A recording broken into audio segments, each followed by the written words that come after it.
Hello friends, comics सुनो में आपका स्वागत है।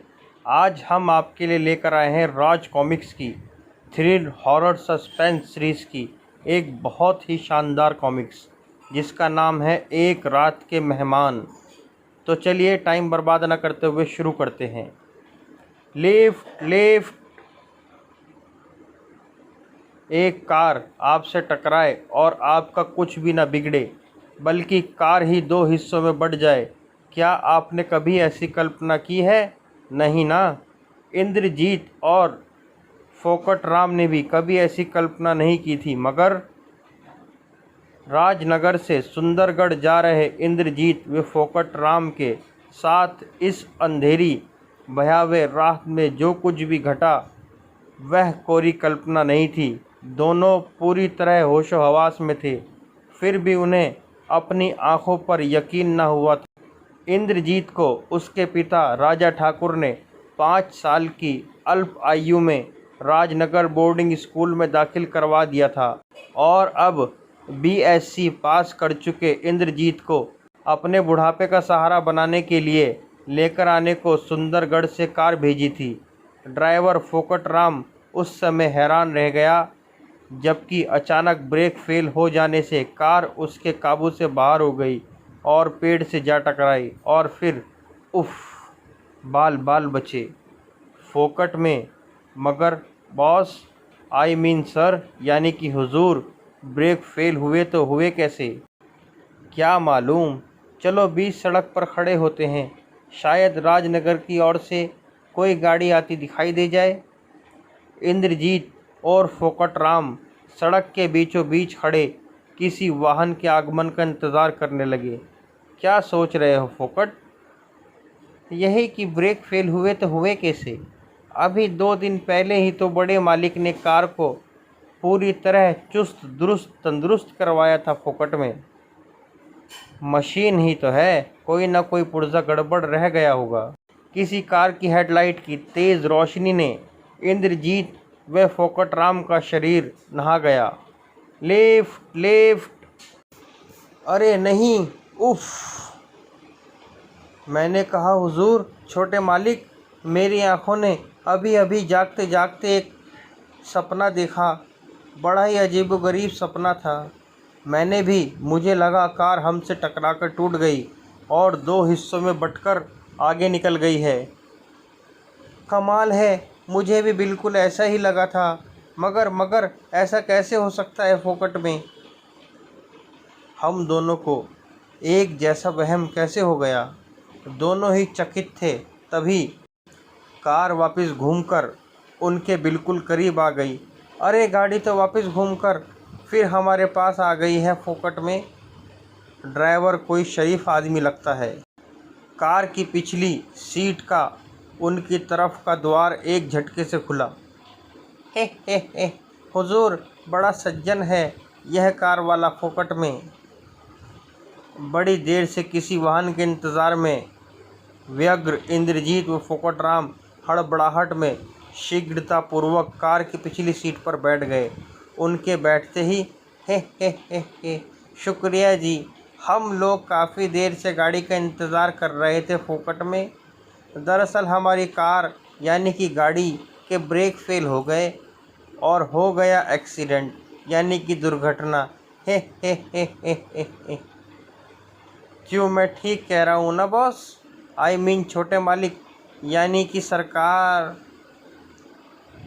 और फिर हंसते हुए फोकट राम ने ड्राइवर की ओर मुंह घुमाते हुए उससे कहा, हमें सुंदरगढ़ जाना है जी। जी आ। क्या हुआ फोकट राम? ड्राइवर आए, ड्राइवर गायब। ड्राइविंग सीट की तरफ नजरें घुमाते ही इंद्रजीत भय व आश्चर्य से उछल पड़ा। कार बिना ड्राइवर के कैसे चल रही है हुजूर फोकट में? तभी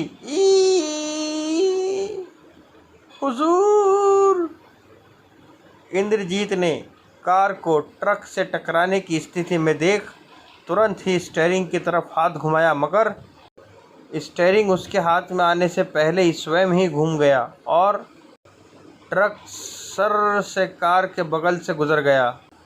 कार सड़क के किनारे की ओर मुड़ते हुए खाई में गिरने की अवस्था में पहुंची ही थी कि स्टीयरिंग खुद ब खुद एक झटके से घूम गया। उफ, बाल बाल बचे, मगर स्टीयरिंग अपने आप ही कैसे घूम गया। तभी ओह नहीं! इंद्रजीत तुरंत पिछली सीट से ड्राइविंग सीट पर कूद गया। उसने स्टीयरिंग संभाली और फिर कार के सामने अचानक आ गई उस औरत को बचाने के लिए उसने ब्रेक पर पाँव मारा, मगर तब तक शायद देर हो चुकी थी। और ठीक उसी समय ई फोकट की चीख निकल गई थी। उफ, हुजूर, वो औरत तो शायद मर ही गई हो। उफ, यह तो मर गई, नब्ज गायब, सांस भी नहीं चल रही।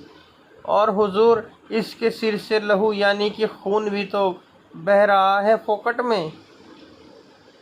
और हुजूर, यानी कि साहब, आई मीन छोटे मालिक, इसके सिर में तो कोई कील भी ठुकी हुई है फोकट में। हाँ, लगता तो है। जिस कार से टकराई है हुजूर, उसमें थे तो हम लोग ही फोकट में। कहीं हम पर कोई पुलिस केस ना बन जाए फोकट में। तभी अरे, ये तो जिंदा है। हुजूर, यानी कि छोटे मालिक, फिर तो इसे तुरंत ही मेडिकल एड की ज़रूरत है। आई मीन किसी डॉक्टर के पास ले चलना चाहिए इसे फोकट में। हाँ, चलो इसे कार की पिछली सीट पर लिटा दिया जाए। इंद्रजीत और फोकट राम ने उस औरत को कार की पिछली सीट पर लिटा दिया। कार की पिछली सीट पर औरत को लिटाने के बाद इंद्रजीत ने कार स्टार्ट करनी चाहिए, मगर कार तो स्टार्ट ही नहीं हो रही फोकट। अरे, अब क्या गड़बड़ हो गई? यहाँ तक तो ठीक ठाक चली आ रही थी फोकट में। नीचे उतरकर तुम धक्का लगाओ, शायद स्टार्ट हो जाए। फोकट राम धक्का लगाने के लिए कार से नीचे उतरा और फिर हाय, खूब धक्का लगवा लो फोकट में। हाय, लगता है कार स्टार्ट ही नहीं होगी, और होगी तो तब होगी जब फोकट राम का सारा तेल निकल जाएगा। काफ़ी दूर तक धक्का लगाने के बाद भी कार स्टार्ट नहीं हुई तो आखिरकार थक हार कर इंद्रजीत भी कार से बाहर आ गया। उफ, आसमान कहर ढाने को है और यहाँ आसपास ठहरने को कोई जगह भी नहीं है। मैंने कहा हुजूर, यानी कि छोटे मालिक, अगर मैं गलती नहीं कर रहा हूँ तो यहीं कहीं पुरानी हवेली भी होनी चाहिए फोकट में। सुना है वह भूतहा हवेली है। बकवास, भूत प्रेत कुछ नहीं होते, सब बकवास है। भूत प्रेतों के किस्से कमज़ोर दिल वालों की मन गढ़ंत बातें हैं। मैं नहीं मानता भूतों को। मानता तो मैं भी नहीं हुजूर, मैं कोई कमज़ोर दिल थोड़े ही हूँ फोकट में। तभी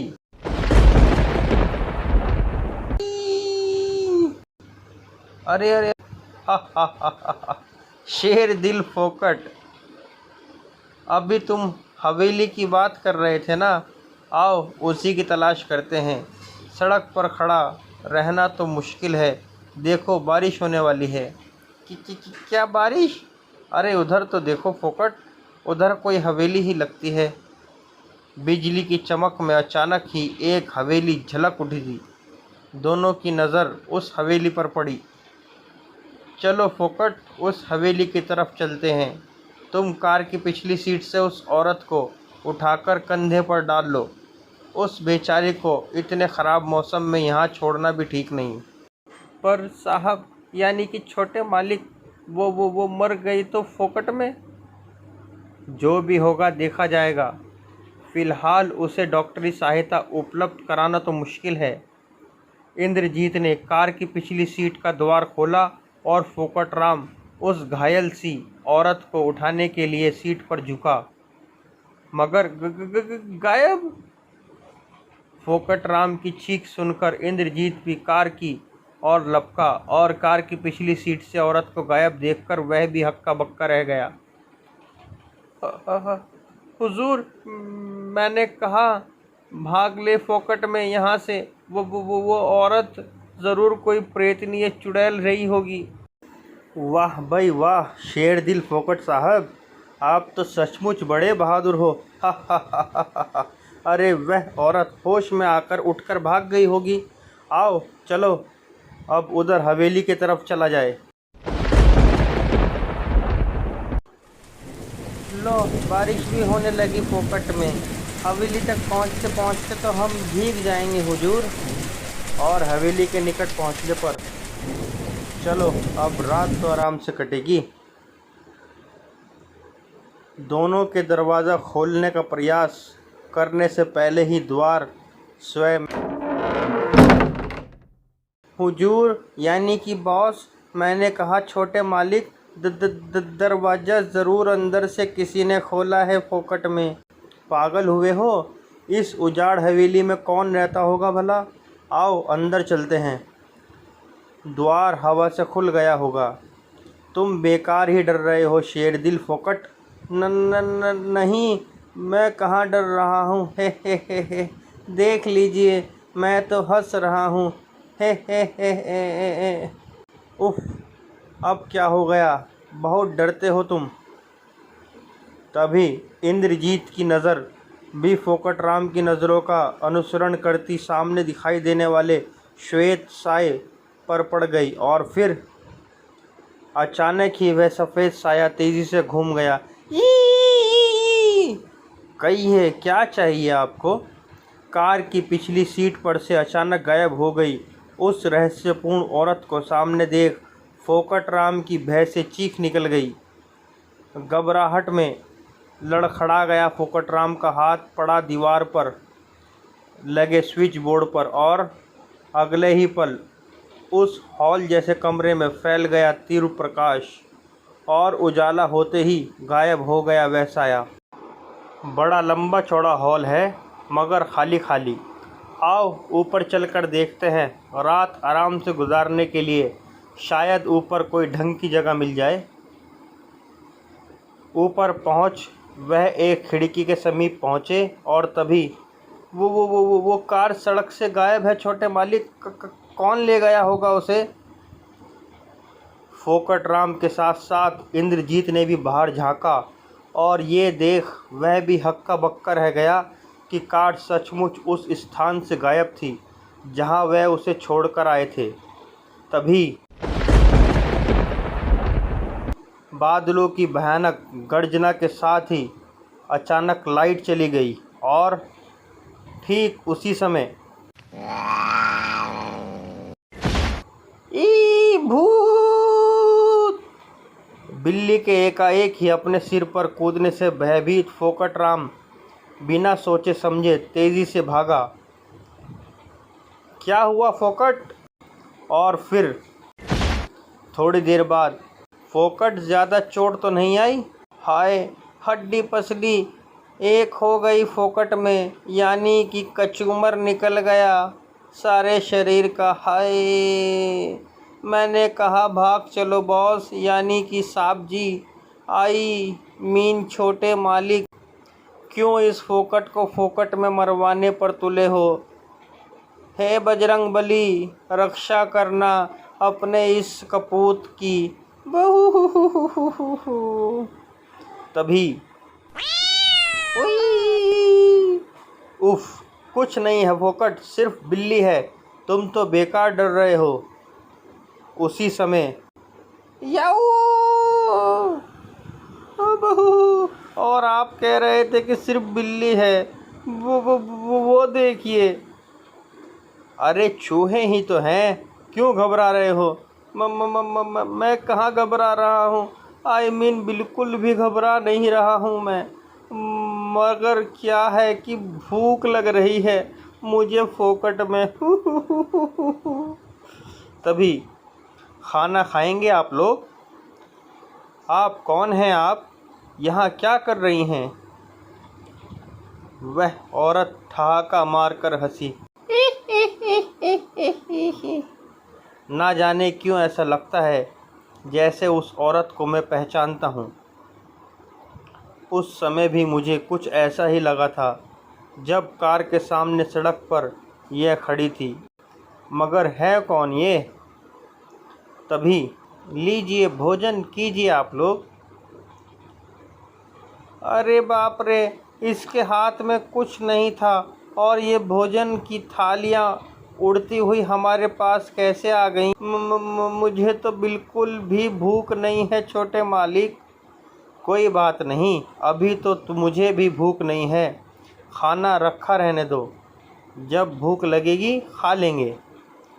हाँ, आपने बताया नहीं आप कौन हैं? तुम मुझे बहुत करीब से जानते हो इंदर। हैरत है कि तुमने अब तक मुझे नहीं पहचाना। खैर, मुझसे तुम्हारा क्या रिश्ता है यह तुम बाद में जान जाओगे। पहले सुनो ऐसी ही एक भयंकर तूफ़ानी रात की कहानी। इस हवेली में उस भयानक रात में जो कुछ भी घटा, उस घिनौने षड्यंत्र की कहानी। इस हवेली में मैं अपने पति और नन्हे से बच्चे के साथ रहती थी। हमारा परिवार हर तरह से सुख संपन्नता भरा जीवन व्यतीत कर रहा था। एक दिन जब मेरे पति शिकार खेलने गए तो एक भयानक शेर ने अचानक उन पर आक्रमण कर दिया। मेरे पति शेर के हमले में बुरी तरह घायल हो गए। शेर से उनके प्राण की रक्षा की पास ही के एक कबीले के ओझा की लड़की तांबी ने, और फिर तांबी तथा उसके बूढ़े बाप ने मेरे पति का उपचार भी किया तथा सेवा सुरक्षा भी की। कुछ दिनों तक मेरे पति तांबी के घर मेहमान बनकर रहे और कुछ ही दिनों में तांबी से मेरे पति को इतना लगाव हो गया कि वापस हवेली में लौटने पर तांबी भी मेरे पति के साथ थी, उनकी दूसरी पत्नी के रूप में। मुझे तांबी ज़रा भी पसंद नहीं आई। तांबी ने भी मुझे पसंद नहीं किया। वह रोज़ रोज़ मेरे पति को मेरे विरुद्ध भड़काने लगी। फिर एक दिन, लीजिए दूध पीजिए। आज हमारा मन नहीं है तांबी, आज हमारे हिस्से का दूध अपनी बड़ी बहन को ही दे दो। तांबी ने बहुत आनाकानी की, मगर मेरे पति ने तांबी को डांट दिया। मैं ये देख बहुत प्रसन्न हुई कि मेरे पति दूसरी शादी के बाद भी मेरा कितना ध्यान रखते हैं। यह तो बाद में मुझे मालूम हुआ कि वह सब एक नाटक था। तांबी को जलाने के लिए मैंने दूध का गिलास उसके हाथ से ले लिया और पी लिया। दूध पीते ही मेरी हालत अचानक बुरी तरह बिगड़ने लगी। ये मुझे क्या हो रहा है?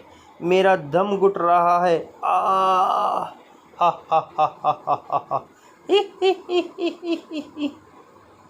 मेरे पति और उनकी दूसरी पत्नी ने नाटक करके मुझे जहर मिला दूध पिला दिया था। दूध पिलाने के बाद अचानक मेरे पति के मस्तिष्क में एक ख्याल आया, तांबी कहीं ऐसा ना हो कि इस तरह मरकर यह कमबख्त कोई भूतनी या प्रेतनी बन जाए। उसका भी प्रबंध मैं अभी तुरंत कर देती हूँ। आखिर अपने कबीले के तांत्रिक ओझा की बेटी हूँ। आप एक कील लेकर आइए।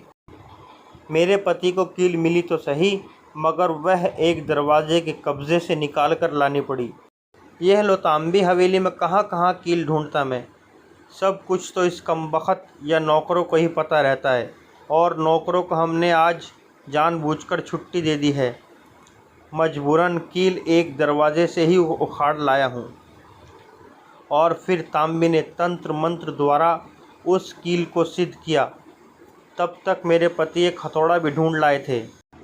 कील मेरे सिर में गाड़ दी गई, किंतु उससे कुछ क्षण पहले ही मेरी यह लीला समाप्त हो चुकी थी। यह भी विडंबना थी कि उसी दिन मेरे विवाह की वर्षगांठ थी। क्या तुम भूतनी हो?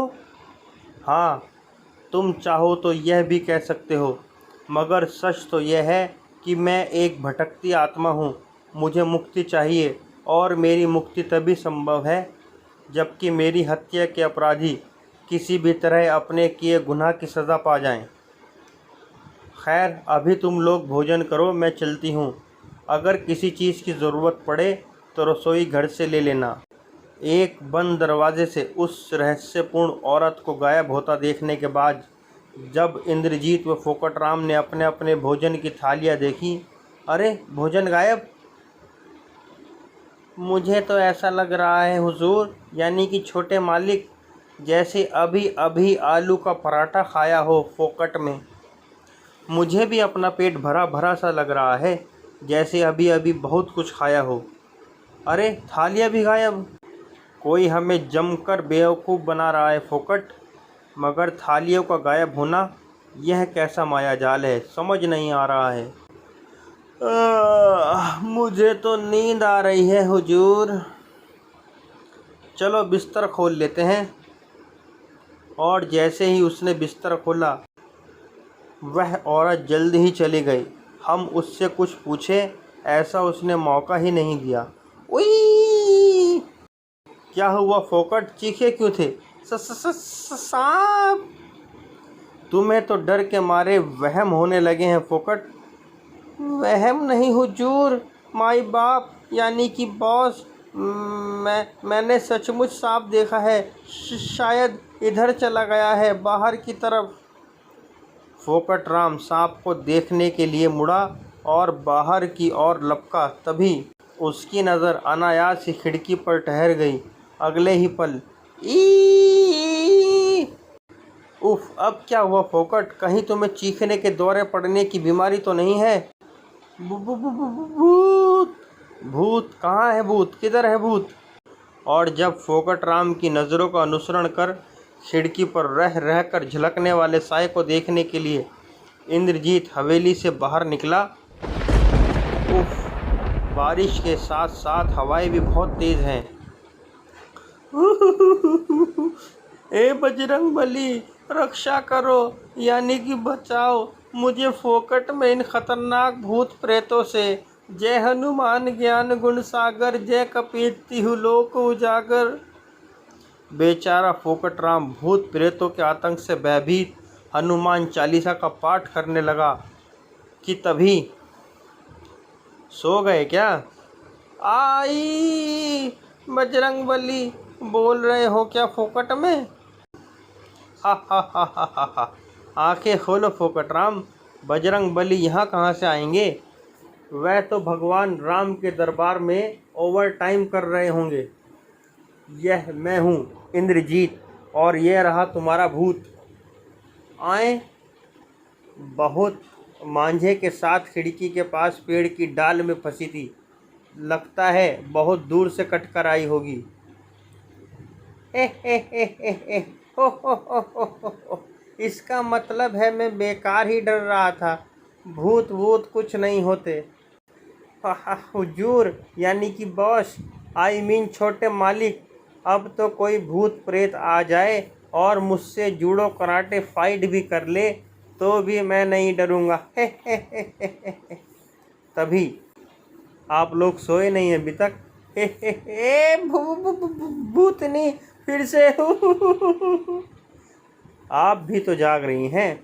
हाँ, क्योंकि मुझे तो बरसों पहले मेरे पति ने ही ऐसी नींद में सुला दिया था कि उसके बाद सोने या ना सोने का कोई मतलब ही नहीं रह गया।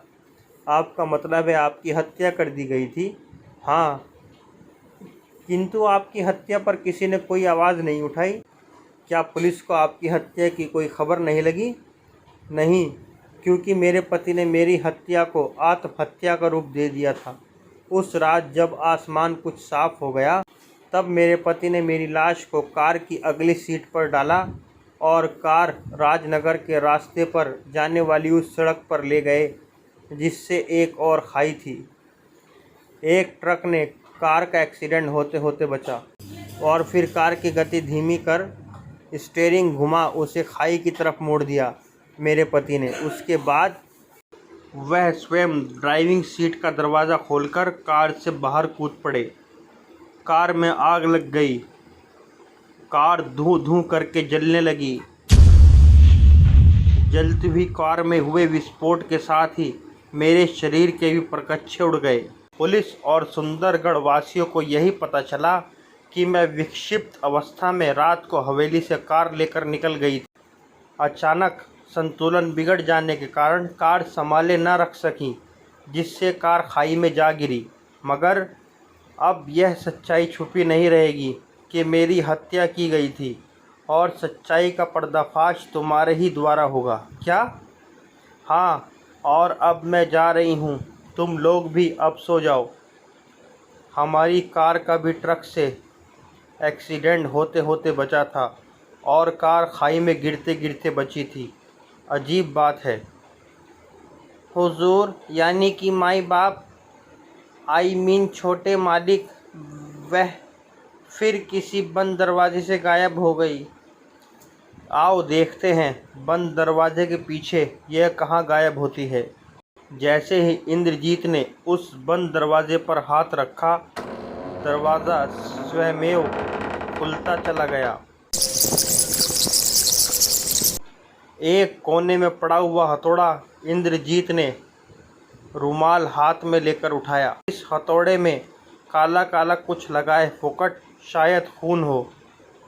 हुजूर, उस भूतनी यानी कि प्रेतनी, आई मीन उस औरत का खून ज़रूर इसी कमरे में किया गया होगा। तो क्या यही वो हथौड़ा है जिससे खून किया गया था? बरसों बीत जाने पर भी क्या इस पर हत्यारे की उंगलियों के निशान सुरक्षित होंगे? उफ, मेरे तो सिर में दर्द होने लगा। सोच सोच कर कुछ देर आराम करना ठीक रहेगा।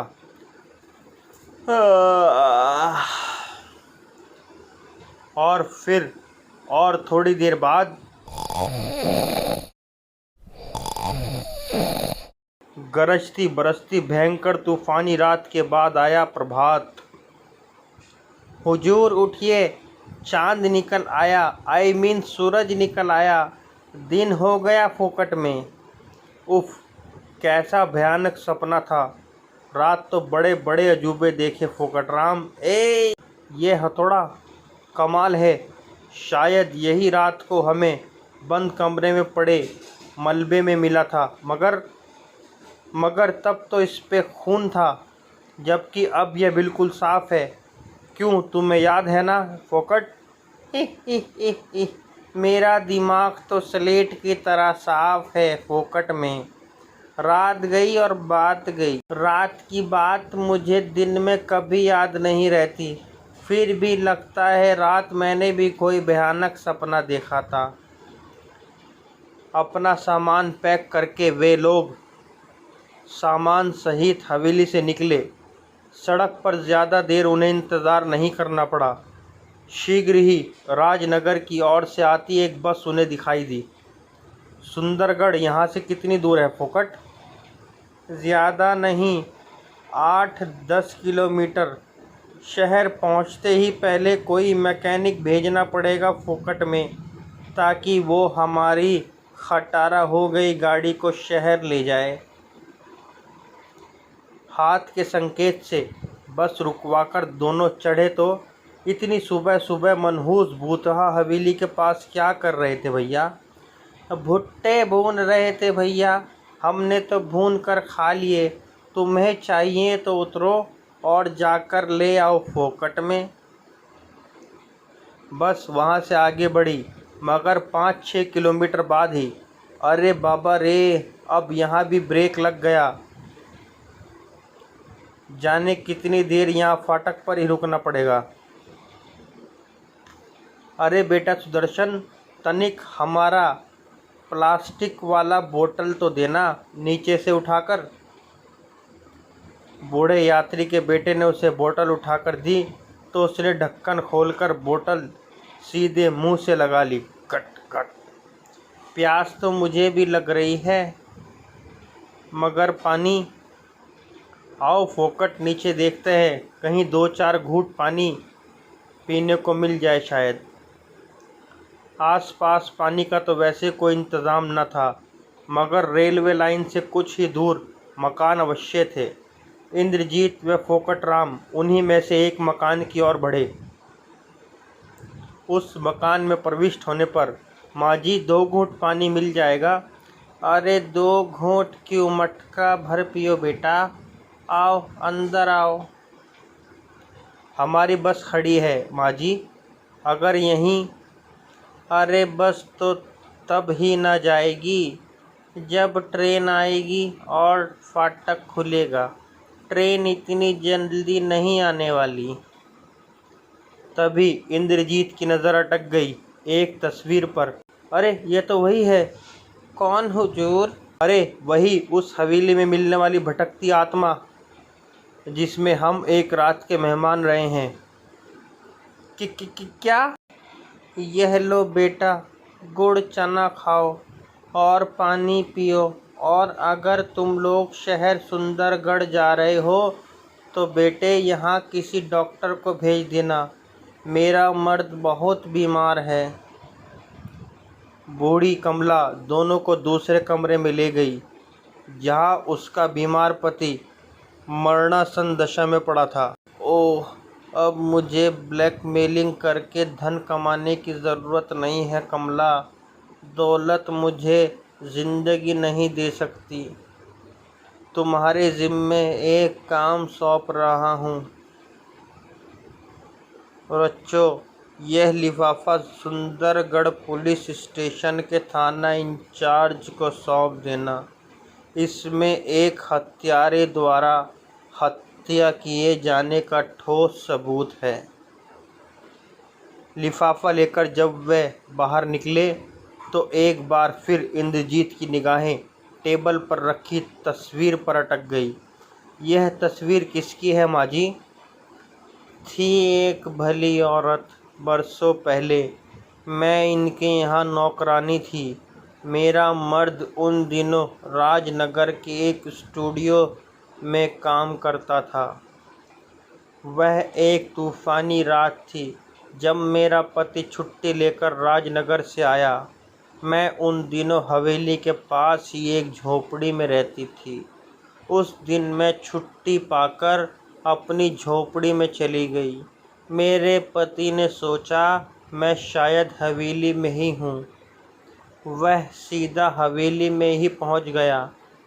उसके पास उसका कैमरा भी था। अचानक मेरे पति ने एक खिड़की से भीतर देखा तो स्तब्ध रह गया। मेरे मालिक अपनी दूसरी पत्नी के साथ मिलकर बड़ी मालकिन की हत्या कर रहे थे। मेरे पति ने तुरंत ही अपने कैमरे से हत्या करते हुए उनकी तस्वीर खींच ली और फिर उन्हें ब्लैकमेल करके मेरे पति ने बहुत दौलत इकट्ठी कर ली। यह मकान और हमारे घर का सब कुछ उसी ब्लैकमेलिंग की कमाई का है। तभी ओहो, लगता है ट्रेन आ गई। अब हम चलेंगे। अच्छा बेटा, जुग जुग जियो। सचमुच ट्रेन आ चुकी थी। ट्रेन के गुजरते ही फाटक खुल जाना था। दोनों अपने बस की ओर बढ़े और बस में बैठ गए। उनके बस में बैठते ही फाटक खुल गया। फाटक खुलते ही बस द्रुत गति से सुंदरगढ़ की ओर रवाना हुई और सुंदरगढ़ पहुंचकर वे बस से उतरे। फिर टांगे द्वारा वह अपनी भव्य कोठी तक पहुँचे। कोठी के भीतर पहुंचकर इंद्रजीत ने अपनी उस माँ के पैर छुए जो उसके पिता के साथ बरसों से राजनगर में समय समय पर उनसे मिलने आती थी। चरण स्पर्श माँ। जीते रहो बेटा। वहाँ राजा ठाकुर के बहुत पुराने मित्र जो आजकल सुंदरगढ़ में डीएसपी थे, वे भी मौजूद थे। पिताजी कहाँ हैं? ऊपर टेरिस में होंगे। आजकल उनकी तबीयत काफ़ी ख़राब चल रही है। अपने हाथ का लिफाफा अनजाने ही रैक पर रखकर इंद्रजीत ऊपर जाने की सीढ़ियों की तरफ लपका। बड़े मालिक का आधा रोग तो आपको देखते ही भाग खड़ा होगा फोकट में। क्यों बॉस? आई मीन छोटे मालिक, मैं ठीक कह रहा हूँ ना? चरण स्पर्श पिताजी। जीते रहो बेटे। तुम्हें अपने करीब देखकर दिल को बड़ा चैन मिल रहा है। और इनसे मिलो। ये है मेरे बहुत पुराने मित्र सूर्यवीर सिंह, आजकल सुंदरगढ़ के डीएसपी हैं। जीते रहो बेटे। काश आज तुम्हारी माँ सुमित्रा भी जिंदा होती। क्या मेरी माँ? मेरी माँ तो नीचे बैठी है पिताजी। अंकल किसकी बात कर रहे हैं? तभी उसी नागिन की जिसकी तू संतान है सपोले। यह क्या माँ, तुम यह रिवॉल्वर क्यों लिए हो? तुझसे यह जानने के लिए कि यह लिफाफा तुझे कहाँ से मिला। इसमें वही तस्वीरें हैं जिनसे आज तक तेरे पिता को और मुझे ब्लैकमेल किया जाता रहा है। यह क्या कह रही हो तांबी? रिवॉल्वर फेंक दो। ट्रैगर दब गया तो गोली चल जाएगी। आखिर इंदर हमारा इकलौता बेटा है। हमारा नहीं, सिर्फ तुम्हारा और मेरी सौत सुमित्रा का बेटा। यह जान गया है कि हमने ही इसकी माँ की हत्या की थी। मैं इसे ज़िंदा नहीं छोड़ूंगी। और फिर तांबी ने गोली चला दी। किंतु गोली के शिकार हुए इंद्रजीत के पिता राजा ठाकुर, जो बेटे को बचाने के लिए अचानक सामने आ गए थे, जबकि इंद्रजीत एकदम हक्का बक्का सा खड़ा था। राजा ठाकुर की पुरानी नौकरानी कमला के मरणासन पति द्वारा दिए गए लिफाफे को उसने तो खोलकर भी नहीं देखा था। वह तो आज तक तांबी को ही अपनी माँ समझता आया था। आज पहली बार उसे मालूम हुआ था कि उसकी सगी माँ बरसों पहले मर चुकी है। तभी डीएसपी ने तांबी पर गोली चला दी। रिवॉल्वर उसके हाथ से निकल गया। मुझे नहीं मालूम कि सच्चाई क्या है। तुम्हारे हाथ में जो लिफाफा है उसमें कैसी तस्वीरें हैं, किंतु तुम्हारी गोली से मेरा दोस्त राजा ठाकुर मारा गया है। अब तुम खुद को मेरी हिरासत में समझो तांबी। नहीं। तांबी पलटकर भागने को हुई, मगर तभी इंद्रजीत बिजली की तेज़ी से उसके सामने आ गया। पिताजी को गोली मारने के बाद अब तुम भाग नहीं सकती। मुझे अफसोस हो रहा है कि मैं तुम्हें अपनी सगी माँ समझता रहा। तांबी ने इंद्रजीत को डराने का सफल प्रयास किया। हट जा इंदर, मेरे सामने से हट जा, वरना अपनी तंत्र मंत्र शक्ति से तुझे भस्म कर दूंगी। पकड़े जाने के डर से तांबी हटते हटते टेरिस की रेलिंग तक पहुंच गई थी। इंद्रजीत उसे पकड़ने के ध्येय से आगे बढ़ता रहा, मगर तांबी को पकड़ न सका। इंद्रजीत पीछे हटते हटते आखिरकार रेलिंग के निकट पहुंच और पीछे होने के प्रयास में तांबी अपना संतुलन खो बैठी और नीचे की दीवार पर लगी नोकीले भालों की रेलिंग पर जा गिरी। कुदरत ने बरसों पहले किए गए गुनाह की सज़ा उसे स्वयं दे दी थी। और उसके बाद इंद्रजीत ने उस लिफाफे की तस्वीरों को देखा तो ओह, तो यह भूतहा हवेली हमारी ही है और उसमें भटकती हुई आत्मा मेरी माँ की थी, सगी माँ की।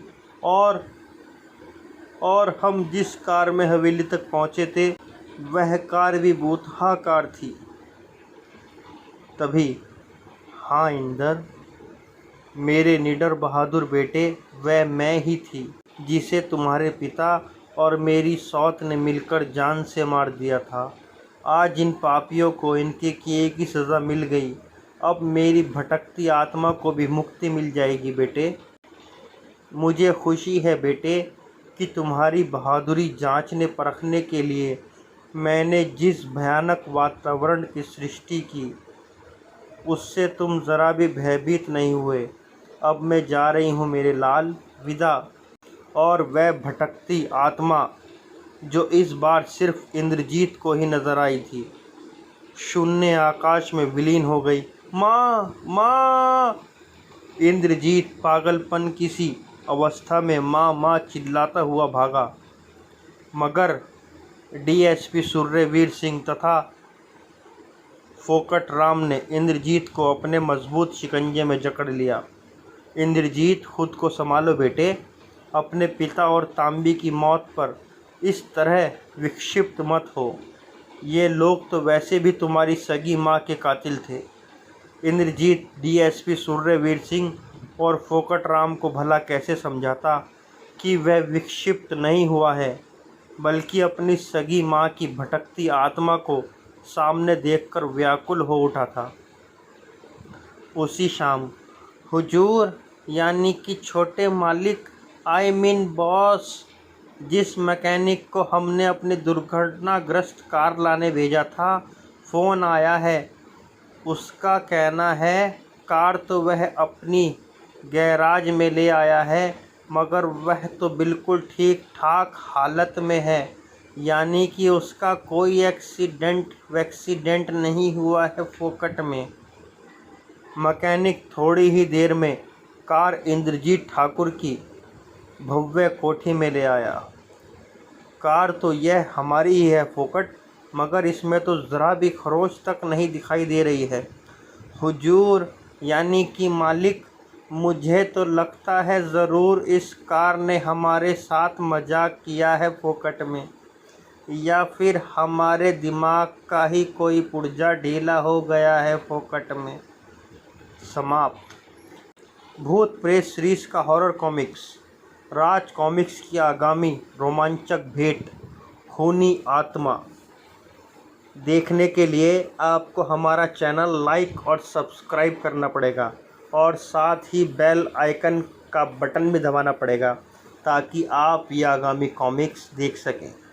धन्यवाद।